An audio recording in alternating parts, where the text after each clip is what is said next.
नमस्कार, आप सभी दर्शकों का बहुत बहुत स्वागत है। आप देख रहे हैं जस्ट टीवी। मैं हूं नेहा शुक्ला स्ट्रेट टॉक के साथ एक बार फिर से आप सभी के सामने उपस्थित हूं।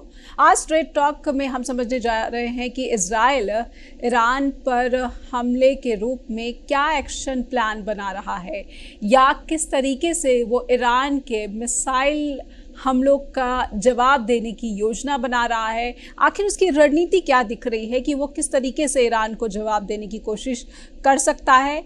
अमेरिका की भी अनसुनी इजराइल कर रहा है। अमेरिका कहीं ना कहीं नहीं चाहता है कि मध्य पूर्व में जो तनाव बढ़ा है इसका और विस्तार हो और युद्ध का और विस्तार हो, क्योंकि ये अमेरिकी जो नीति है उसे कहीं ना कहीं फेल दर्शाएगा। आइए बढ़ाते हैं अपना स्ट्रेट टॉक और कुछ सवाल और कुछ तथ्य जो हम खास करके अपने दर्शकों के लिए चुनकर लाए हैं, पहले वो आपके टीवी स्क्रीन पर रखेंगे। शुरू करेंगे आज की स्ट्रेट टॉक इन तमाम तथ्यों, सवालों, चिंताओं के साथ।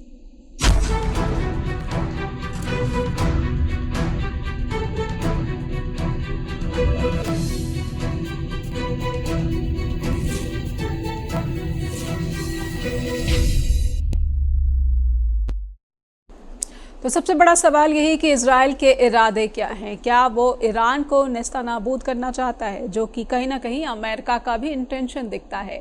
लेकिन एक तस्वीर और एक जो डेवलपमेंट है वो ये है कि रूस अब खुलकर ईरान के समर्थन में आ गया है।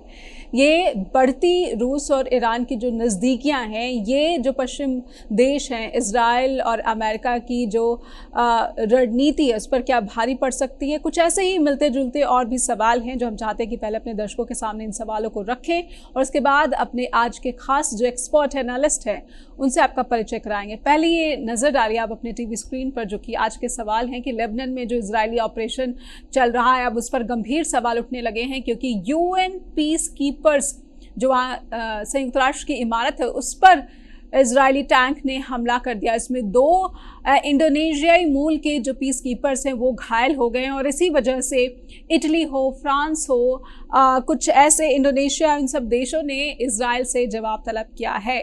इजराइल का ऑपरेशन क्या निरंकुश होता दिख रहा है। अमेरिका और इजराइल की जो मध्य पूर्व की रणनीति है ये कैसी दिख रही है मौजूदा परिस्थितियों में, और क्या जो वर्ल्ड पीस है, विश्व शांति है, ये अमेरिकी और इजराइल की मध्य पूर्व की रणनीति पर भारी पड़ता दिख रहा है, वर्ल्ड पीस पर भारी पड़ता दिख रहा है। और एक सवाल ये भी कि लेबनान में रह रहे जो भारतीय उनकी स्थिति क्या है। अमेरिकी चुनाव में मौजूदा बाइडेन प्रशासन पर इसका क्या असर होगा। ईरान रूस की जो नज़दीकी है इसके क्या मायने दुनिया के लोग निकाले। और फिर से वही सवाल कि लेबनान में जो इंडियंस रह रहे हैं, कहा जा रहा है कि लगभग 3000 की संख्या भारतीयों की लेबनान में है, उनकी स्थिति क्या है। भारत सरकार का एक्शन प्लान किसी भी विपरीत परिस्थितियों में क्या हो सकता है, इसको भी समझेंगे। हमारे साथ बेहद ही जो है विशेष अतिथि जुड़ चुके हैं स्ट्रेट टॉक में। फॉर्मर एम्बेसडर हैं डॉक्टर केतन शुक्ला, उनका स्वागत कर लेते हैं। सर, बहुत बहुत स्वागत करती हूँ मैं आपका। 1 साल से अधिक का समय हो चुका है हमास ने इजराइल पर हमला किया। उसके बाद से पूरी दुनिया ने देखा किस तरह से गजा में हमास को निशाना बनाते इजराइल ने वहाँ पर इतने मासूमों की हत्या का जो है उस पर आरोप लग रहा है। और अब लेबनान में जो उसका ग्राउंड ऑपरेशन है, पहले तो हिजबुल्लाह के ठिकानों पर वो हमला करता नजर आया, लेकिन अब ये जो ताज़ा संयुक्त राष्ट्र इमारत पर उसने निशाना साधा है, उस बिल्डिंग पर हमला किया है, इसे तो इटली, फ्रांस, इंडोनेशिया जैसे देश भी जो है निंदा कर रहे हैं और जवाब मांग रहे हैं। पहले तो मैं ये जो लेटेस्ट डेवलपमेंट है यूएन पीस कीपर्स पर हमला, केतन सर क्या कहेंगे, इजराइल निरंकुश हो रहा है? नमस्कार आपको और दर्शकों, नवरात्रि की शुभकामना जी। इजराइल निरंकुश है, क्योंकि जब हमने लास्ट ईयर पहला डिस्कशन किया था अटैक के बाद, तभी मैंने कहा था गाजा को रबल में कर देंगे, क्योंकि अमेरिका का इलेक्शन आ रहा है और वो हम आगे डिस्कस करेंगे। तो इस परिस्थिति में इजराइल पे अंकुश डालने के लिए कोई ऐसी सत्ता नहीं है या ऐसे कोई अरब या पैलेस्टाइन के मित्र नहीं है। यूएन का रोल तो आपने देखा ही है कि उन्होंने यूएन के सेक्रेटरी जनरल गुतेरेस को भी पर्सोना नॉन ग्राटा डिक्लेयर कर दिया है। तो इस परिस्थिति में इजराइल, मुझे लगता है अमेरिकन इलेक्शन जो रिजल्ट आया उसका थोड़ी क्लैरिटी आया उसके तब तक तो ये चालू रहेगा। सबसे पहले आप यूएन फ्यूल का कहा, ये एक बहुत इंपॉर्टेंट ऑर्गेनाइजेशन यूएन का, 10,000 पीस कीपर 50 कंट्री से आते हैं, इसलिए उसका रिएक्शन भी काफी तुरंत आ गया है जी। ये जो है वो 2006 में एक बहुत बड़ा लेबनान और इजराइल के बीच में युद्ध हुआ था, और आगे भी हम डिस्कस करेंगे उसको देफिया जो कंसेप्ट डॉक्ट्राइन कहते हैं। तो 2006 में 6 इजरायली सैनिक को ये लोग खा गए थे, नसरुल्लाह, और उसके बाद 1200 से ज्यादा लोग मारे गए थे, जिसमें 400 इस तरह की तरह सिविलियन थे जी। तो ये जो स्थिति है, ये जो इजराइल आर्मी ने कहा था कि आप यहाँ से हट जाइए, और ये जो इसी तरह हट जाए तो फिर तो यूएन की कोई जो कहते हैं विश्वसनीयता रहती नहीं है जी। तो ये अनयूजुअल है। पर हमेशा आप देखोगे कि वेस्ट बैंक या गाजा, इजराइल का जब भी युद्ध होता है तब इजराइल ये सब कायदे कानूनों का कोई ज्यादा पालन करता नहीं है। उसकी भी 2 वजह है, हम यही पहले डिस्कस कर लेते हैं कि 2 चीजें हैं, एक यूएन सिक्योरिटी काउंसिल या यूएनजीए के रेजोल्यूशन। तो यूएन सिक्योरिटी काउंसिल के रेजोल्यूशन में अमेरिका हमेशा वीटो यूज करता है। अभी तक उन्होंने कई वीटो इजराइल के फेवर में हमेशा वीटो यूज करेगा ही। तो यूएन सिक्योरिटी काउंसिल का रेजोल्यूशन कम हो जाता है, जनरल असेंबली रेजोल्यूशन पास करती रहती है। अभी तक 21 रेजोल्यूशन पास अलग अलग परिस्थिति में हो गए हैं। दूसरी 2 संस्थाएं, एक इंटरनेशनल कोर्ट ऑफ जस्टिस है, दूसरा इंटरनेशनल क्रिमिनल कोर्ट है।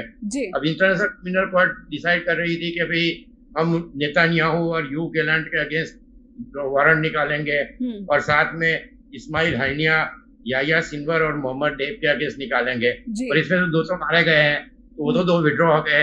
इजराइल इनका जुरिस्डिक्शन मानता नहीं है। इंटरनेशनल कोर्ट ऑफ जस्टिस में साउथ अफ्रीका ने भी कहा था कि 1948 जिनोसाइड कन्वेंशन है, उसके ऊपर ये हो रहा है, तो उसमें रिपेरेशन और पर ये भी इजराइल मानता नहीं है। तो अक्टूबर में फुल उनको सबमिट किया जाएगा। तो इसमें जितनी भी संस्थाएं है, जितने भी देश है, तो आपने जो टाइटल दिया है कि क्या इजराइल निरंकुश है, फिलहाल हम कह सकते हैं कि इजराइल को अंकुश में रखना या इस परिस्थिति में उनको रोकना थोड़ा बहुत मुश्किल है। ठीक है, अब ये जो इजराइल निरंकुश है जी, मुझे लग रहा है कि आप कुछ बात यहाँ पर रखना चाहते थे, कृपया वो बात जी। इजराइल निरंकुश है, ये मानकर अगर आगे बढ़े तो इजराइल के इरादे क्या लग रहे हैं सर? क्या लेबनान में जो वो जमीनी सैन्य ऑपरेशन चला रहा है, ये हिजबुल्लाह को नेस्ता नाबूद करने की कोशिश, या पूरे के पूरे इलाके में जो अपना प्रभाव प्रभुत्व जो है जमाने की कोशिश दिख रही है? क्योंकि ईरान को अगर वो टारगेट करना चाह रहा है, सीधा सीधा जो उसका उद्देश्य है वो ईरान है। फिर लेकिन हम उसको देखते हैं कि हिजबुल्लाह लेबनान में हिजबुल्लाह से लड़ रहा है, यमन में हुती से लड़ रहा है। वो मैंने एक स्टेटमेंट देखी जो former prime minister of Israel हैं Naftali Bennett, I am sure कि आपने भी देखी होगी, वो कह रहे हैं कि इस वक्त इजराइल के पास संसाधन भी हैं और समय भी है, ईरान के जो परमाणु ठिकाने हैं उसको नेस्ता नाबूद करना चाहिए। ये तो अमेरिका की भी स्ट्रैटेजी से मेल खाती हुई दिख रही है केतन सर। ये जो अंदेशा जताया जा रहा है कि ईरान पर जो है सीधा जो है युद्ध इजराइल करेगा और अमेरिका साथ देगा, इन परिस्थितियों को लेकर, इन अनुमानों को लेकर आपका क्या कहना? ये जो है, ये ईरान की न्यूक्लियर कैपेसिटी, ये पूरी हम एक तरह से कह सकते हैं कि जो पूरा इश्यू है उसमें ट्रम्प का बहुत बड़ा प्रदान रहा है। वो 2015 में ईरान न्यूक्लियर एक्ट से निकल गए, और फिर बाद में उन्होंने जो अब्राहम एकॉर्ड किया कि जिसके अंदर मोरक्को, सूडान और ये सब 4 कंट्री के साथ, और नॉर्मलाइजेशन सऊदी अरेबिया के साथ करने की कोशिश की, जेरूसलम को कैपिटल डिक्लेयर कर दिया। इससे एक चीज ये हुई कि अरब कंट्री में आप देखोगे तो अरब कंट्री एक ऐसा है, उसका पूरा जो सभी कंट्री बने हैं वो एक आर्टिफिशियल है। उसे कोई भी कंट्री जिनको कहे कि हिस्टोरिकल कंटिन्यूटी है वो नहीं है। एक तो स्काई पिकेट अटैक में ब्रिटेन और फ्रांस ने डिवाइड कर दिया, उसके बाद 70 के बाद ये जो नए कंट्री बने, तो ये सब कंट्री में एक ही चीज कॉमन है, आज ये अरब है। अब इसमें भी 2 चीजें हैं कि ईरान शिया है, इराक भी शिया मेजोरिटी है, और सऊदी अरेबिया में काफी सुन्नी है, जॉर्डन सीरिया में अलवाइट जो किंग है। तो इस परिस्थिति में इजराइल का जो मकसद है वो बेसिकली ईरान की जो न्यूक्लियर कैपेसिटी है वो मानी जाती है कि 60% तक रिफाइनिंग पहुंच गई है। अब इस परिस्थिति में अमेरिका ये नहीं चाहेगा। इजराइल के लिए बाइडेन ने भी कहा था कि रिस्ट्रेन रखना चाहिए, और ह्यूमैनिटेरियन के लिए, दोनों चीजों के लिए उन्होंने इजराइल से बात की है। और इनके बिल्केन भी पहले भी मिडल ईस्ट में घूम आए हैं, और कहीं अभी ये आसियान सब जगह बात कर पार। इसमें ये जो हुआ है उसका एक हिस्टोरिकल बैकग्राउंड है कि जो नोवा फेस्टिवल हो रहा था पहली बार ऐसी चीज हुई कि 1200 लोग इजराइल के मारे गए। इतनी बड़ी कैजुअलिटी उनकी जो 67 वॉर है या 73 वॉर है, कभी ऐसा हुआ नहीं है। और नेतन्याहू जो है वो चौथी बार के प्राइम मिनिस्टर है, उनकी इमेज एक हार्ड लाइनर और उनकी गवर्नमेंट अल्ट्रा राइट पॉलिसी से चल रही है। दूसरी चीज ये है ये थोड़ा बहुत उनका किया हुआ है। हम ये कह सकते हैं कि he created circumstances and he is victim of the circumstances. Hamas जो कर रहा था, उनको लगता था हमास और वेस्ट बैंक को अलग कर देंगे, और हमास ने जो किया, इसी वजह से ये जो हुआ है। तो नेतन्याहू के लिए कोई और चारा था नहीं, क्योंकि जब ये शुरू हुआ तब उनकी पॉपुलैरिटी 20% थी। उसके पहले जुडिशियल वो जो बड़ा गैलेंट नाइट कहते हैं, तो अब पॉपुलैरिटी उनकी हो गई है 32%, 25 सीट मिलने की उम्मीद है। तो नेतन्याहू के लिए ये वॉर, और आपने जो 2 नाम दिए उसमें से नाटाली ने कहा है कि this is the opportunity of the 50 years for Israel. ये उनके पास तो साधन संसाधन थे। और आज हम समझने की कोशिश कर रहे हैं कि आखिर इजराइल करना क्या चाहता है। इजराइल का मकसद ईरान को तबाह करना है, हिजबुल्लाह को नेस्ता नाबूद करना है, या फिर इजराइल जो है अपने क्षेत्रीय विस्तार पर ही आमदा दिख रहा है। हमारे साथ farmer ambassador doctor Ketan Shukla लगातार जुड़े। केतन सर, मैं चाहती हूँ कि आपकी बात अधूरी रह गई थी, आप अपनी बात पूरी करें। फिर अगला सवाल मैं समझना चाहूँगी, ब्लू लाइन को लेकर इंडिया ने भी जो है अपनी चिंता जताई है। केतन सर। हाँ, इसमें यह है कि ये जो शुरू हुआ तो शुरू में ही नेतन्याहू को इतना अच्छा सपोर्ट ज्यादा नहीं था, पर लोगों को लगता था युद्ध जल्दी खत्म हो जाएगा जी। पर अब जो उनके ही ओपोनेंट है यार लापिड, पहले प्राइम मिनिस्टर, वो कहे कि response must be harsh to entire axis, जिसमें सब आ जाते हैं, ईरान, यमन, सीरिया, हिजबुल्लाह, मिस लेबनान, गाजा। और नाताली बेनेट का ये मानना है कि ये न्यूक्लियर फैसिलिटी ये 50 साल में एक गोल्डन अपॉर्चुनिटी है, उनके फॉरेन मिनिस्टर मानते हैं। पर इसमें एक प्रॉब्लम ये है नेतन्याहू को कि उनकी जो फर्स्ट मीटिंग बंकर में हुई थी किरिया में, उसमें यू गैलेंट ने उसका अपोज किया था, और मोसाद के डेविड बार्निया, मोसाद बहुत इंपॉर्टेंट है, जो पेजर अटैक पर सब हुआ था जी। डेविड बार्निया और इन दोनों का ये मानना है कि एब्सोल्यूट विक्ट्री नॉनसेंस है, ये हो नहीं सकता। और जब फिलाडेल्फिया कॉरिडोर का था तब भी दोनों ने उसका विरोध किया था जी। तो एक स्टेज पे ऐसा था कि बाइडेन का कहना था, बाइडेन और उनके प्रेशर की वजह से, कि सीज फायर शायद हमास करने को तैयार था, सिनवर की मौत हो गई, हिजबुल्लाह भी तैयार था पहले 7 दिन के बाद, नसरुल्लाह, तो उन्होंने नसरुल्लाह की भी मौत हो गई। नेतन्याहू को ऐसा लग रहा है कि फिलहाल इमीडिएटली सीज फायर करने में कोई इंटरेस्ट नहीं था, क्योंकि उनको ये लग रहा था कि उनकी जो पॉपुलैरिटी है और हिस्ट्री में उनका जो नाम है, वो एक अपॉर्चुनिटी है कि जब अमेरिका इतना इंटरवेंशन कर नहीं सकता। दूसरा, जो आपने रशिया की बात की, रशिया में पुतिन आज तुर्कमेनिस्तान गए हैं, वहाँ जरदारी भी है और बाकी सब मीटिंग हो रही है, ईरान के प्रेसिडेंट भी गए। पर रशिया ने $1.7 बिलियन का मिसाइल का कॉन्ट्रैक्ट किया था। तो रशिया की पोजीशन ये है कि रशिया ईरान से ड्रोन और रॉकेट ले रहा है, और यूक्रेन में अभी भी उनकी परिस्थिति इतनी अच्छी नहीं है। कुर्स्क रीजन में यूक्रेन ने 1500 स्क्वायर किलोमीटर ले लिया है, और ईस्टर्न में जो रशिया सोच रहा था वहां परिस्थिति स्टेबल होती जा रही है। अब विंटर आएगा तो रशिया इतना बड़ा इंटरवेंशन कर सके ऐसी हालत में नहीं है। तो पूरी जियोपॉलिटिकल सिचुएशन हम देखें तो नेतन्याहू ने ये जो सिचुएशन देख के, उनका 2 है, वो ईरान पे मैक्सिमम कोई ऑयल पे टारगेट करेंगे, पर वो भी ईरान ने आज गल्फ कंट्री को कहा, और गल्फ कंट्री ने भी एक अल्टीमेटम दे दिया न्यूक्लियर फैसिलिटी का। मुझे नहीं लगता है तो कोई, यदि ईरान कोई सिंबॉलिक, जैसे अप्रैल में किया था, अभी किया था, अभी भी जो उन्होंने अटैक किया एयरपोर्ट और सब जगह के, कोई ज्यादा नुकसान नहीं हुआ है, सिविलियन नहीं हुआ, खाली एक पैलेस्टीनियन वेस्ट बैंक में उसकी वजह से उनका मारा गया था। तो मुझे लगता है कि लेबनान में जो हो रहा है वो बहुत ही गंभीर है, क्योंकि आप देखिए कि 1 साल हो गया है, हमारी सिंपैथी है, 1200 लोग जो मारे गए थे, कभी 100 हॉस्टेजेस है, पर आप गाजा में देखोगे तो 42,000 लोग मारे गए हैं, 18,000 ऑर्फन है, उसमें ज्यादातर विमेन और चिल्ड्रन है। अब लेबनान में भी परिस्थिति है कि उन्होंने सीरिया लेबनान बॉर्डर बंद कर दी है, 2000 लोग मारे गए हैं, वहां पे 1 मिलियन लोग डिस्प्लेस हो जाएंगे।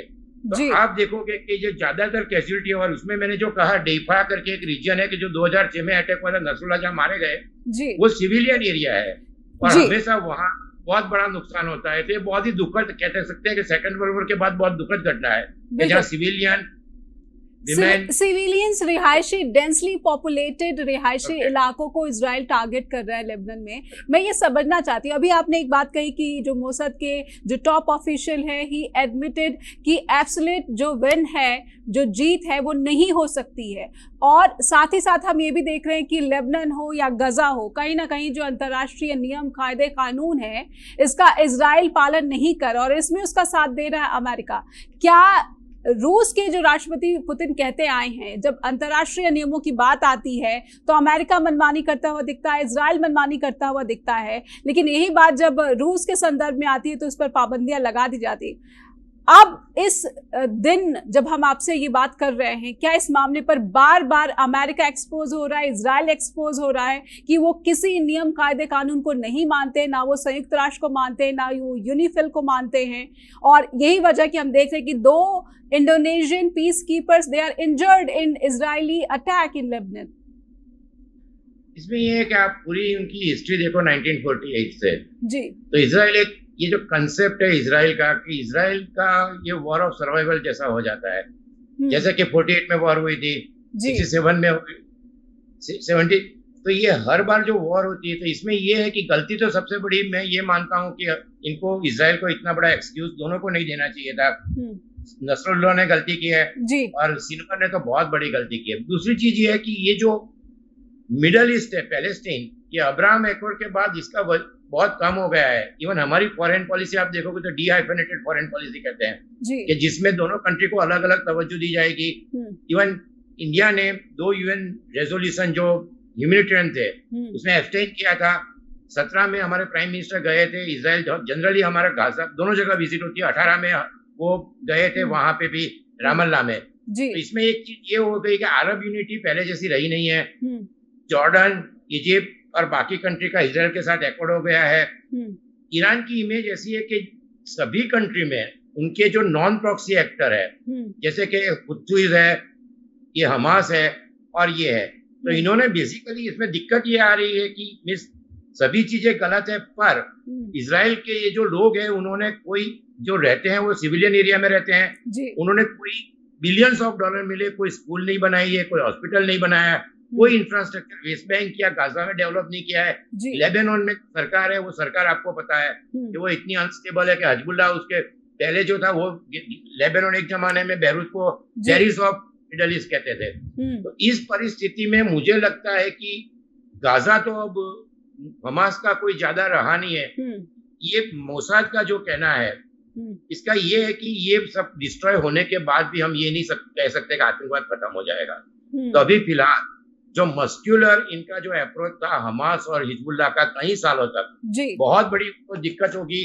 और यदि आप लिस्ट देखोगे कि कितने सारे टेररिस्ट मारे गए हैं तो आपको ताज्जुब होगा। इसमें कई टेररिस्ट तो ऐसे थे कि जिनके ऊपर अमेरिकन गवर्नमेंट ने मिलियंस ऑफ डॉलर का प्राइज रखा है, जिनमें फहद तुर्क मारे गए, फिर इब्राहिम आकिल मारे गए, अहमद वेहबी मारे गए।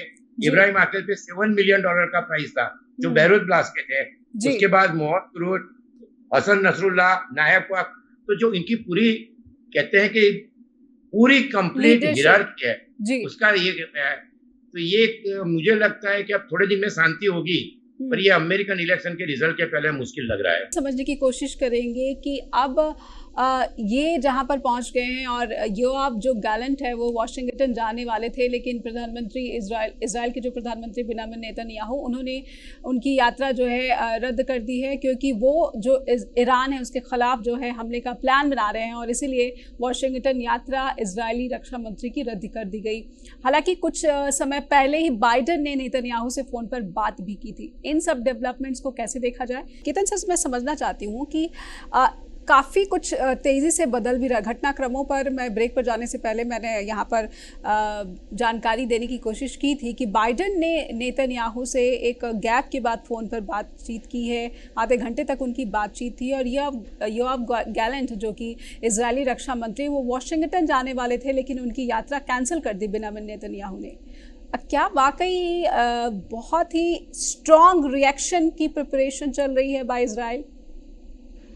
इसमें ऐसा है कि मैंने जैसे कहा कि ईरान के ऊपर कोई स्ट्रॉन्ग रिएक्शन और एस्केलेट करने की कोशिश ये नेतन्याहू नहीं करेंगे। बाइडेन के 2 बार फोन कॉल हो चुके हैं। दूसरे फोन कॉल का जो अनऑथोराइज वर्जन है तो काफी लैंग्वेज उनकी काफी हार्श और स्ट्रांग रही है। पर जो आपने यूवी गैलेंट कहा, नेतन्याहू यूवी गैलेंट को सस्पेंड करना चाहते हैं। उन्होंने 2 बार कोशिश की है और इनकी जगह वो गिडोन सार को लाना चाहते हैं। तो वो यू गैलेंट पर उनको ज्यादा भरोसा नहीं है। और यू गैलेंट मैंने जैसे कहा कि वो और मोसाद के चीफ सीज फायर के फेवर में है। बाइडेन ने जो कहा है, पर इसका अमेरिका चाहे जो भी कहे, उनको बाई पार्टीसन सपोर्ट नेतन्याहू को है। दूसरी चीज ये है कि ट्रंप और कमला हैरिस नेक टू नेक जा रहा है।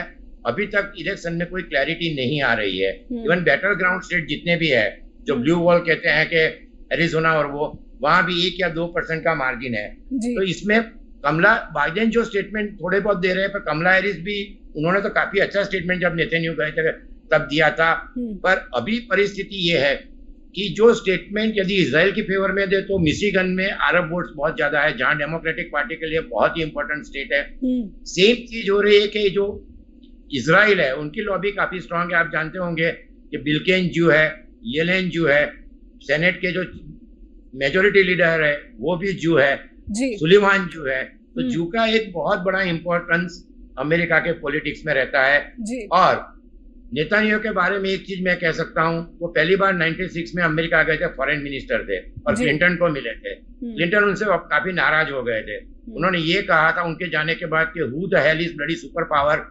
अब 4 प्रेसिडेंट के बाद लोगों को समझ में आ रहा है कि नेतन्याहू अमेरिकन पॉलिटिक्स को, उनके पॉलिटिशियन में ज्यादा समझ रहे हैं और उनको कैसे हैंडल करना, ये मुझे लगता है कि नेतन्याहू को आज के दिन में कह सकते हैं कि अमेरिका के सभी प्रेसिडेंट, चाहे रिपब्लिक हो या डेमोक्रेट हो, तो ये एक पहली चीज है कि यूवी गैलेंट को इसलिए नहीं जाने दिया है कि वो वहां जाके कोई स्टेटमेंट नहीं दे। दूसरी चीज ये है कि जो अमेरिका की कोई भी पॉलिसी हो, पर अभी तक टोटल इजराइल वॉर में $20 बिलियन का आर्मामेंट सप्लाई किया है। और अभी जब यूक्रेन का पैकेज आया तब भी $10 बिलियन का लास्ट पैकेज उनको मिला था। यूरोपियन यूनियन के चीफ ने स्टेटमेंट दिया है कि दिस इज नॉट करेक्ट, ये सब। पर जितने भी G7 कंट्री है या इटाली है वो स्टेटमेंट देंगे, पर फ्रांस के सिवा किसी ने नहीं कहा। और फ्रांस भी ये कह रहा है कि हम स्पेयर पार्ट्स नहीं देंगे। ब्रिटेन ने कोई स्टेटमेंट नहीं दिया है। ओवरऑल सिचुएशन है कि इजराइल का जब तक आर्म सप्लाई बंद नहीं हो, पर मुझे नहीं लगता है कि यूरोपियन कंट्री या अमेरिका ऐसी कोई परिस्थिति हो कि जिससे चाइना या रशिया का प्रभुत्व मिडिल ईस्ट में बढ़े और इजराइल का प्रभुत्व कम हो। तो इस परिस्थिति में एक ही सॉल्यूशन है, ईरान के ऊपर कोई सिंबॉलिक स्ट्राइक होगा।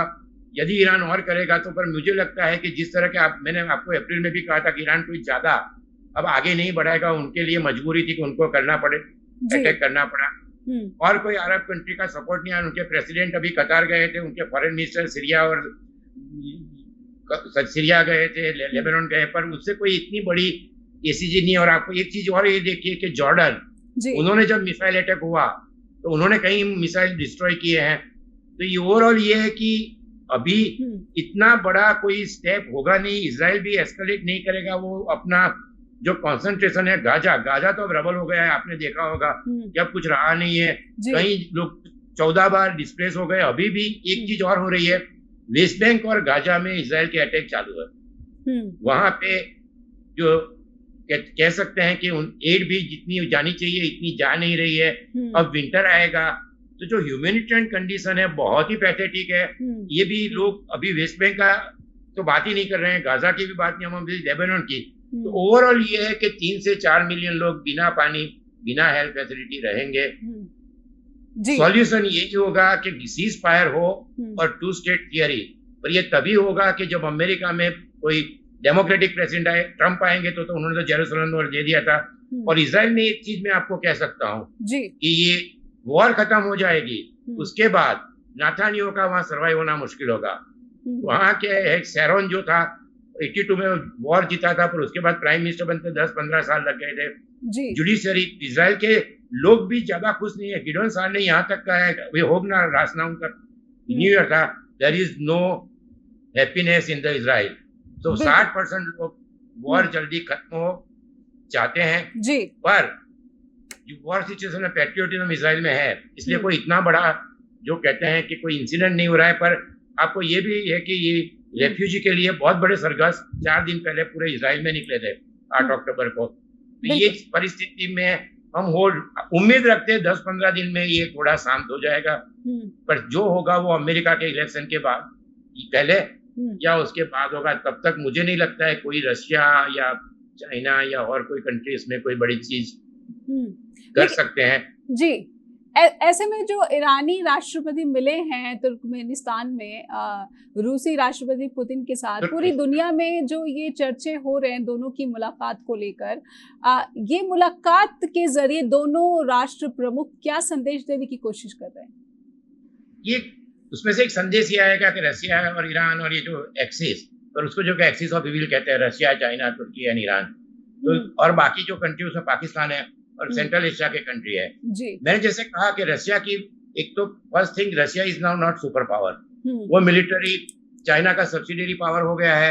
ईरान के भी काफी कोई ज्यादा लोग सपोर्ट नहीं कर रहे हैं। संदेश आएगा, पर रशिया इस वॉर में रशिया के लिए अच्छा है। जब तक कैओस है रशिया के लिए बहुत अच्छी बात है, वॉर हो तो रशिया के लिए बहुत बुरी बात है। तो रशिया भी ईरान को यहाँ तक ही मैसेज देगा कि कैओस रहे, पर वॉर की सिचुएशन में जाने की रशिया की आज के दिन में उनकी परिस्थिति इतनी अच्छी है नहीं। जैसे मैंने कहा यूक्रेन में बहुत ही उलझे हुए हैं, तो इससे कोई परिवर्तन नहीं आएगा। स्टेटमेंट आएंगे, अरब स्टेट के भी कुछ स्टेटमेंट आएंगे, तुर्की ने स्टेटमेंट दिए है, पर अगले 2 हफ्ता बहुत ही क्रूशियल है। और मुझे लगता है कि अब इजराइल ने अपना पर्पस, मेजोरिटी चीज अचीव कर ली है। जैसे टेररिस्ट भी मारे गए हैं, तो अब धीरे धीरे इजराइल में भी पब्लिक ओपिनियन चेंज होगा। और इटाली और ये सब कंट्री जो बात कर रहे हैं, पर अमेरिका जो पॉलिसी डिसाइड करेगा वही G7 फॉलो करेगा। एक इंडिया के लिए, हमारे लिए इम्पोर्टेंट ये है कि यदि जो वॉर आगे बढ़ेगी, जैसे हमारे वॉरशिप भी गए हैं, तो हमारा अगस्त के अंदर एक्सपोर्ट 9% डाउन हो गया है, शिपिंग रेट बढ़ रहे हैं, और हॉर्मुज स्ट्रीट से 30% ऑयल का जो होता है। इस परिस्थिति में हमारे लिए आगे जाके ऑयल की प्राइस जो 70 से 75 हो, ज्यादा 80 हो, और ऑयल सप्लाई, ये 2 चीजों का हमारे पर बहुत असर हो सकता है। लॉन्ग टर्म ये भी कह सकते हैं कि आपको याद होगा एक I2U2 हमारा मिडिल ईस्ट को आज कहते हैं, इजराइल, UAE, और दूसरा ये मिडिल ईस्ट कॉरिडोर। तो हमारे लिए लॉन्ग टर्म में जितनी जल्दी शांति हो ज्यादा इम्पोर्टेंट है। और रखते हैं कि दिवाली तक ये सब दो हफ्ते आप कह रहे हैं कि बहुत ही क्रूशियल है। इन 2 हफ्तों में ही जो है बहुत सारी जो इम्पोर्टेंट जो डेवलपमेंट्स हैं, इस पर पूरी दुनिया की नजर है। इसलिए कुछ सवाल मेरे जुड़े हुए हैं इन्हीं डेवलपमेंट से रिलेटेड। इन सवालों को आपके जरिए समझने की कोशिश करूंगी। और क्या है इजराइल के इरादे, यही समझने की कोशिश हम फॉर्मर एम्बेसडर केतन शुक्ला से करने की कोशिश कर रहे हैं। वो हमारे साथ लगातार जुड़े हैं। केतन सर, ये जो 2 हफ्ते हैं, आपने बात कही कि जो मानवता है, लाखों की संख्या में लोग जो है मनुष्य जो है वहाँ पर बच्चे, महिलाएं और पुरुष जो हैं, उनके सामने चाहे भोजन की परिस्थिति हो या फिर पीने के पानी की परिस्थिति हो या फिर सर के ऊपर जो छत है, इन सब की दिक्कतें बहुत बड़े स्तर पर देखने को मिलेंगी। ये तो एक पूरी दुनिया के सामने चुनौती है ही, लेकिन साथ ही साथ जो आपने तेल की कीमतों की बात कही है और भारत की जो आर्थिक स्थिति की बात कही है, इन 2 हफ्तों में भी इन दोनों ही सिचुएशन को हम थोड़ा उससे भी जोड़कर देख सकते हैं कि ट्रंप के मुकाबले जो हैरिस की लोकप्रियता का जो एक आंकड़ा है, वो कैसा बैलेंस बना पा रहा है। आप इन तीनों चीज़ों को आपस में किस तरह से जुड़ा हुआ देख पा रहे हैं? हमारे दर्शकों के लिए कृपया थोड़ा सा इसको आसान शब्दों में बताइए। आज के दिन में एक चीज है कि हैरिस का ओवरऑल पॉपुलैरिटी रेट 3 से 4% ज्यादा है, पर अमेरिका के इलेक्शन में एक चीज ये है कि जो स्टेट में जो जीतता है उसको जो जितने वोट मिलते हैं और सबका टोटल करके फिर बाद में वो जीतते हैं। तो जो इम्पोर्टेंट स्टेट है जिसको ब्लू वॉल कहते हैं, पेंसिल्वेनिया, मिशिगन, विस्कॉन्सिन, सब जगह पे 1 या 1.5% की है और मार्जिन ऑफ एरर 3% है। तो वो स्टेट में हम कह नहीं सकते कौन जीतेगा, अभी सभी में कमला हैरिस आगे है। सेम चीज है रस्ट बेल्ट, जो एरिजोना है या आइडावा है, नेवादा है और जॉर्जिया है, तो ये सब में 2 में 3 में ट्रंप आ गए हैं। तो ये कह सकते हैं 250-280 आइदर साइड जैसा है। तो ये परिस्थिति मुझे लगता है कि 2 वीक में क्लियर होगी या फिर इलेक्शन के 5 क्लियर होगी। तब तक इसमें अमेरिका की तरफ से कोई ऐसा स्टेप नहीं लिया जाएगा। ह्यूमैनिटेरियन एड के लिए बाइडेन कह रहे हैं और वो शायद और भी बोलेंगे, पर सडनली इमीडिएटली अमेरिका का इतना क्या कह सकते हैं हम, लिवरेज नहीं है कि जिससे ये ह्यूमैनिटेरियन, और आप जो बात कर रहे हो वो भी काफी सीरियस है, क्योंकि ये इस साल की बात नहीं होगी। अब जो 80% जो रेसिडेंशियल क्वार्टर है, हेल्थ सर्विसेज है, स्कूल है, गाजा में सब डिस्ट्रॉय हो गया है, और लेबनान में भी 1 मिलियन डिस्प्लेसमेंट। तो ये 1.5 से 2 साल लगेगा, क्योंकि ये सब चीजें रातों रात बिल्ड नहीं होगी। पहले तो रबल हटाएंगे और उसके बाद ये सब होगा। ये जो ह्यूमैनिटेरियन क्राइसिस है, मुझे लगता है 2 से 3 साल तक रहेगी। सपोर्ट सभी यूरोपियन कंट्री करेंगे, अमेरिका ने भी काफी एड किया बिलियंस ऑफ डॉलर की, पर ये मुझे लगता है बहुत ही गंभीर परिस्थिति है। और रशिया के लिए मॉरल ऑथोरिटी कम है। जो यूक्रेन में हुआ है वहां लोग उसको कंपेयर नहीं करते, पर वहां जो डिस्प्लेसमेंट हुआ है वो भी 5 मिलियन के ऊपर है, वहां भी डिस्ट्रक्शन हो चुका है। तो ये जो कहते हैं कि 23-24 में यूएन का जो रोल होना चाहिए था, इतना उनका जो फोर्स है वो फोर्स नहीं है। और बाकी कंट्री जो कहते हैं कि आज के दिन में एक ही सुपर पावर है, चाइना भी इकोनॉमिक क्राइसिस में है, तो ये यूनिपोलर टाइप है, उसमें मल्टीपोलर हम कह सकते हैं। तो ये परिस्थिति में हमें, मैंने जैसे कहा कि अमेरिका का इलेक्शन इसलिए क्रूशियल है कि यदि ट्रम्प आए तो फिर पूरी जियो पॉलिटिकल सिचुएशन चेंज हो जाएगी, नाटो बिखर जाएगा, रशिया शायद यूक्रेन में आ सकता है। और ट्रम्प ने इजराइल को तो जेरूसलम को कैपिटल डिक्लेयर किया था, वेस्ट बैंक रीसेटलमेंट अलाउ किया था, अब्राहम एकॉर्ड कराया था, उनके दामाद को $2 बिलियन का फंड मिला है सऊदी अरब। तो ट्रम्प के आने बाद तो कोई फॉरेन पॉलिसी जैसी चीज रहने की उम्मीद है मुझे कम है। तो 2 चीजों की हम उम्मीद रख सकते हैं कि 2 वीक में सीज फायर दिवाली से पहले शायद हो जाए, और डेमोक्रेटिक पार्टी यदि कमला हैरिस जीतते हैं तो उनकी जो फॉरेन पॉलिसी है नाटो सिक्योर रहे, और ह्यूमैनिटेरियन कमला हैरिस बाइडेन से ज्यादा ह्यूमैनिटेरियन और ये सब इश्यू पे उनका जो स्टैंड है वो काफी अच्छा रहेगा, तो क्लियर है। इस परिस्थिति में हम उम्मीद रखते हैं कि नवंबर 5 बहुत ही महत्वपूर्ण दिन रहेगा जी, पूरी दुनिया के लिए, हमारे लिए भी। मैं दोबारा से इंडियंस की सिचुएशन पर आ रही हूँ जो कि लेबनान में रह रहे हैं। लगभग 3000 की तादाद में जो है लेबनान में भारतीय रह रहे हैं। क्या आपको उनकी परिस्थिति के बारे में, मैं चाहती हूँ कि अपने दर्शकों तक ये बात रखूं, और इंडियन गवर्नमेंट का अप्रोच उनकी सिक्योरिटी या सेफ्टी के लिए किस तरह का है, ये भी जरा हमारे दर्शकों के लिए बताएं। नहीं, इनको एडवाइजरी दी गई है, और लेबनान से आने के लिए अभी निकल सकते हैं, तो ज्यादा होगा तो भारत सरकार जैसे बाकी अन्य देशों में किया है इस तरह को इवैक्यूएशन तो उनका हो जाएगा, वो कोई ज्यादा गंभीर समस्या रहेगी नहीं। कि जैसे हमने यूक्रेन जैसे वॉर में भी लोग इवैक्यूएट हुए थे, और बाकी पहले गल्फ वॉर में तो 1 लाख लोग, गुजरात के टाइम में that was the biggest operation, तो ये दिक्कत नहीं है। और जो अटैक है वो भी 2 जगह पे है। एक तो मैंने जैसे आपको बताया कि जैफिया एरिया सेंट्रल बैरूत है, सदर्न बैरूत है जो सबर्ब, वहां थोड़ा बहुत हो रहा है, और जो बॉर्डर है तो इंडियन वहां बॉर्डर पे नहीं रहते हैं। इजराइल का यही है कि जो बॉर्डर में लिटानी रिवर, एक जो रिवर है जो दोनों को सेपरेट करती है, वहां तक, और जो बंकर्स है, बंकर्स वैसे देखा जाए तो काफी एयर कंडीशन, और वो अभी जो दिखा है ये बंकर डिस्ट्रॉय करके हिजबुल्लाह को वहां तक भेज देना है कि वो इजराइल में भी 60,000 लोग डिस्प्लेस हुए हैं, तो वो लोग शांति से रह सके गोल्डन हाइट और उसमें। और ये मुझे लगता है कि ज्यादा ये इससे ज्यादा अटैक लेबनान में ऑल आउट वॉर जैसा नहीं होगा। खाली इस बार ग्राउंड फोर्स भी बहुत ही कॉशियसली और स्लोली जा रहा है कि लिटानी रिवर तक हिजबुल्लाह को हटाया जाए, और बाकी तो लीडरशिप तो आप देख रहे हो कि उसको काफी उन्होंने इस बार जो कहते हैं कि इतना बड़ा तो इजराइल की इंडिपेंडेंस या उनके फॉर्मेशन के बाद इतनी बड़ी स्ट्रेटेजिक सक्सेस किसी को नहीं मिली है। तो अब इसके लिए बाइडेन ने फोन में ये भी कहा है कि now you accept the win and stop the war, accept the ceasefire, ये पहले भी कहा था। और बाकी ये मैंने कहा कि मोसाद के चीफ और ये कहीं उनके एक्स आर्मी वाले भी कह रहे हैं, और ये उनके डिफेंस मिनिस्टर भी कह रहे हैं कि now they have won, so now they can stop it, एम पर्पस अचीव हो गया है जी। तो क्या बातचीत के जरिए इजराइल को मना पाएंगे, इजराइल नहीं बल्कि नेतन्याहू को मना पाएंगे हैरिस और बाइडेन? कितनी पॉसिबिलिटी आप देख पा रहे हैं इन्हीं 2 हफ्तों में सब कुछ हो जाना है? नहीं, अभी नहीं। इलेक्शन जब तक कौन प्रेसिडेंट बनता है उससे ज्यादा डिपेंड करता है हो पाएगा, क्योंकि इजराइल के लिए लाइफलाइन या अम्बिलिकल कॉर्ड अमेरिका है।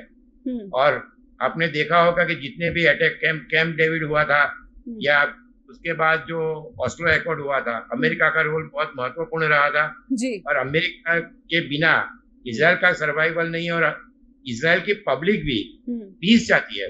उनका बेसिक पर्पस मैंने कहा ना कि उनके होगरासना में जो सर्कस निकले थे उनमें उन्होंने यही कहा था, देयर इज नो पीस। तो ये इनकी भी इकोनॉमी ये रही है, इजराइल की प्रजा है वॉर के लिए है, ऐसा नहीं है। जब वॉर आती है तो लड़ लेते हैं अच्छी तरह, otherwise they also prefer peace. इसलिए नेतन्याहू के ऊपर काफी प्रेशर है, मैंने जैसे कहा कि 20% से 35%, पर फिर भी वो इलेक्शन आने के उनके चांसेस बहुत ही ज्यादा है। और नेतन्याहू यदि हार गए तो जेल में जा सकते हैं, ट्रम्प जैसे ही उनके हाल है। जी केतन सर, बहुत ही लिमिटेड अब टाइम रह गया है कार्यक्रम का, तो मैं समझ लेना चाहती हूँ कि आखिर क्या वजह है कि मुस्लिम देश जो है वो ईरान के साथ नजर नहीं आए खुलकर। सऊदी अरब की बात मैं कर रही हूँ और कतर की भी बात कर रही हूँ, क्या वजह है? इसकी एक ही वजह है कि ईरान पे इन लोगों को ज्यादा भरोसा नहीं है। ईरान एक ऐसा कंट्री है कि जो कभी कॉलोनाइज नहीं हुआ था। तब ईरान की जो प्रॉक्सीज है तो सभी कंट्री को ये डर है। आप ये देखोगे कि मिडिल ईस्ट के जितने भी कंट्री सब ऑटोक्रेटिक है, वहाँ डेमोक्रेसी नहीं है। एंड वहां पे जो यदि इस तरह की परिस्थिति स्प्रिंग रिवॉल्यूशन जैसा हो जाए, दूसरी चीज ईरान का इन लोगों के साथ ट्रेड बढ़ गया है और इंटेलिजेंस शेयरिंग भी काफी अच्छी है। तो ये है कि इस परिस्थिति में उनके संबंध इजराइल से, ईरान से तो बहुत ज्यादा अच्छे हैं। तो ये नहीं चाहते हैं कि जैसे कि सऊदी अरेबिया है, वहाँ 10% शिया है, तो ईरान ने हमेशा जो, जैसे यमन है, लेबनान है, तो वहां पे हर जगह पे उन्होंने जो किया है, तो ईरान पे इतना भरोसा है नहीं। और इजराइल के साथ वॉर करके सभी कंट्री ने देख लिया है, जॉर्डन, सीरिया, इजिप्ट, एंड सभी ने एफर्ट कर लिया है। तो इस परिस्थिति में जो सऊदी अरेबिया के किंग ने लास्ट इजिप्ट में कहा था जी, नॉन वायलेंस, पीसफुल, और बाकी जो सुपर पावर है वो मिलके कोई नेगोशिएशन करे, तो इजराइल को भी पीस चाहिए। गाजा और वेस्ट बैंक में पीस होगी तो 5 या 10 साल में इकोनॉमिक डेवलपमेंट होगा। तो मुझे लगता है कि ये सभी पूरे रीजन के लिए अच्छा है, और यही उम्मीद रखें कि शांति, पीस प्रिवेल। जी, तो यही उम्मीद रखें कि 2024 जो कि हमने देखा कि बल्कि पिछले साल से जिस तरीके से मध्य पूर्व में संघर्ष और युद्ध की परिस्थितियां, मानव जीवन पर जो त्रासदी की तस्वीरें आती रहीं, इस पर अंकुश लगता हुआ देखेंगे हमारे दर्शक और पूरी दुनिया भी। केतन सर, बहुत बहुत धन्यवाद करना चाहूँगी, आपने समय दिया और स्ट्रेट टॉक के साथ जुड़े और दर्शकों तक जो तमाम जानकारियाँ पहुँचाई, आपका बहुत बहुत इसलिए धन्यवाद। और अब दर्शकों से भी अनुरोध करना चाहूँगी कि आपको स्ट्रेट टॉक से जुड़ी हुई कोई भी बात हम तक पहुंचानी है तो आप हमें कृपया अपना फीडबैक अवश्य पहुंचाइए। आप हमें लिखिए info@justbroadcasting.com या फिर neha@justbroadcasting.com पर भी। लेकिन साथ ही साथ एक और अनुरोध है कि आपको क्या लगता है कि इजराइल जो कर रहा है, गजा में कर रहा है या फिर लेबनान में कर रहा है या फिर सीरिया में कर रहा है, उस पर आपकी क्या टिप्पणी, हमें ज़रूर अवगत कराएं। आप हमें ईमेल लगातार भेजते रहिए, इसके लिए आपका तहे दिल से आभार, शुक्रिया।